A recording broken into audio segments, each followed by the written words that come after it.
Kohlrausch का नियम, ये हर साल बोर्ड के एग्जाम में 4 नंबर में पूछता है, ठीक है ना, ज़्यादातर करके पूछता है और इस पे न्यूमेरिकल्स भी आते हैं। कोलराउस का नियम और उसका अनुप्रयोग कहाँ पे किया जाता है हम लोग जानेंगे। पहले हम समझ लेते हैं कि कोलराउस का नियम क्या कहता है। इस फार्मूला से, सिर्फ हम इस फार्मूला से परिभाषा को दे सकते हैं। इस फार्मूला से क्या कह रहा है कि अनंत तनुता, तनु और शान बार बार आप लोग जान रहे हैं, तो कह क्या रहा है कि अनंत तनुता, कब जब भी कभी अनंत की बात आ जाए तो हम इन्फिनिटिव की बात करते हैं। क्या कहते हैं? इन्फिनिटिव। इन्फिनिटिव मतलब अनंत, ये होता है सिंपल। तो अनंत तनुता पर किसी विद्युत अपघट की मोलर चालकता। अब आपको पता है कि मोलर चालकता क्या होता है। मोलर चालकता को हम लैम्डा एन से दिखाते हैं।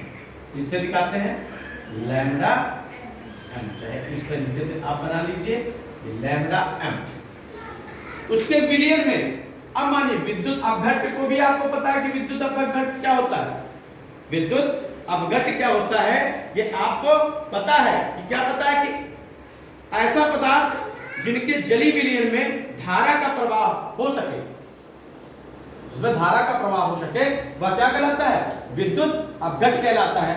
जैसे NaCl हो गया, क्या हो गया?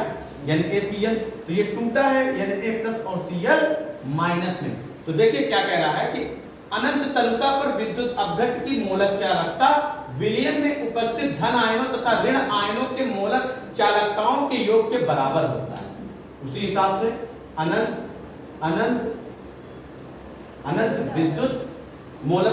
विद्युत अपघट की मोलर चालकता किसका? NaCl बराबर होगा किसके? मोलर चालकता धन आयन। इन्फिनिटिव मोलर चालकता धन आयन। धन आयन क्या है? Na positive. प्लस क्या कह रहा है? प्लस क्या कह रहा है? तथा मोलर चालकता ऋण आयन।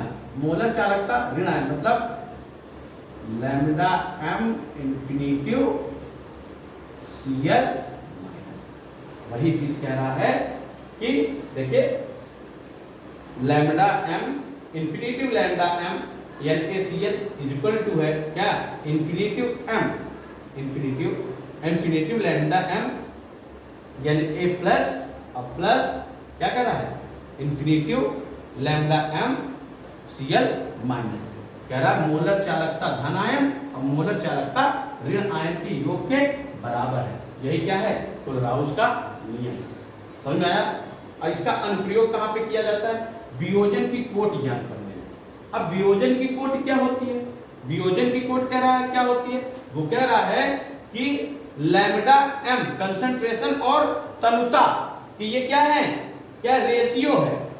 अनुपात को क्या कहते हैं? वियोजन की कोटि कहते हैं। तो हम इसकी परिभाषा लिख सकते हैं कि किसी सांद्रता पर विद्युत अपघट की मोलर चालकता तथा अनंत तनुता पर विद्युत अपघट की मोलरता के अनुपात को क्या कहते हैं? वियोजन की कोटि कहते हैं। समझ में आया? तो अब ये समझिए कि ये 4 नंबर में अगर आता है, अगर न्यूमेरिकल इससे रिलेटेड आता है तो उसमें आपको दिक्कत नहीं होनी चाहिए और इसको आराम से कर लेना चाहिए। आपको ये याद करना है कि कोलराउस का नियम ये कहता है कि क्या कहता है? अनंत तनुता पर फार्मूला, अनंत तनुता पर विद्युत अपघट की मोलर चालकता उसमें विलयन में उपस्थित धन मोलर चालकता तथा ऋण मोलर चालकताओं के योग के क्या होता है? बराबर। ठीक, इतना आपको याद करना है। 1-2 बार आप प्रैक्टिस कर लेंगे, आपको ये क्लियर। ठीक है ना?